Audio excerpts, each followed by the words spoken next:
Instagram just changed their logo for the first time in about 10 years, and people kind of hate it. The biggest complaint is that the R in Instagram looks like a Z. But is that a mistake or is it by design? As a designer, I think that R is actually a really smart move. This is Instagram's old logo. It uses a script font and it looks like it's been written by hand. And this is the new logo. They have moments of some new modern sans serif letter forms, but there are still moments where their old script font is still coming back in. You can see the connection between the N and the S feels like a script font, and the G and the R feel like a script font. So let's talk about this R a little bit more. Everybody thinks it looks like a Z, but I see the R.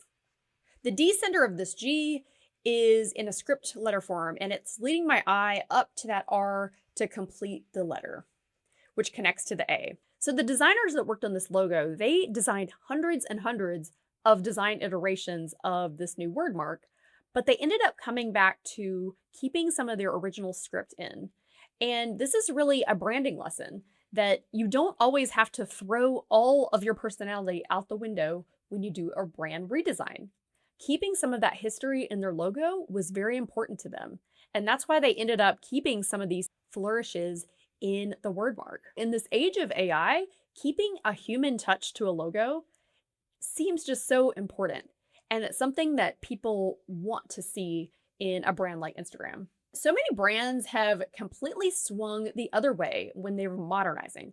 They completely lose all brand personality. Look at all of these brands. You can see the before and after. They had the personality in the brand before, and the after is just boring. So could they have just gone with a complete sans serif logo? Yes, but they would have looked like every other tech company out there. So taking a stand and leaning into their past and present, I think was a really smart branding move on their part. If you want to learn more about brand design, download my free brand design workbook at the bottom of this video. Instagram also updated its brand identity system. They designed a new typeface that mixes modern sans serif with some of the script font from their old logo. It even works globally, so it works with different languages.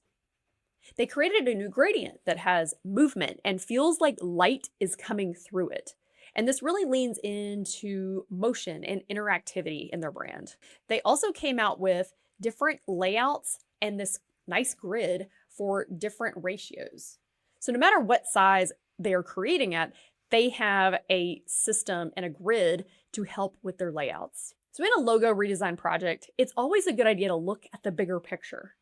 And that's what Instagram did here. They didn't just refresh a logo or a word mark. They also took a bigger look back at the identity and who they want to be perceived as. So whether you love or hate their new word mark, I think they've done an amazing job taking a stand about who they want to be in the future, which is more human, more creative, and more unique of a brand. If you like this video, check out this logo redesign project video right here. Let me know what you think of the new Instagram logo. Do you love it? Do you hate it? Can you read it? Leave me a comment and let me know what you think.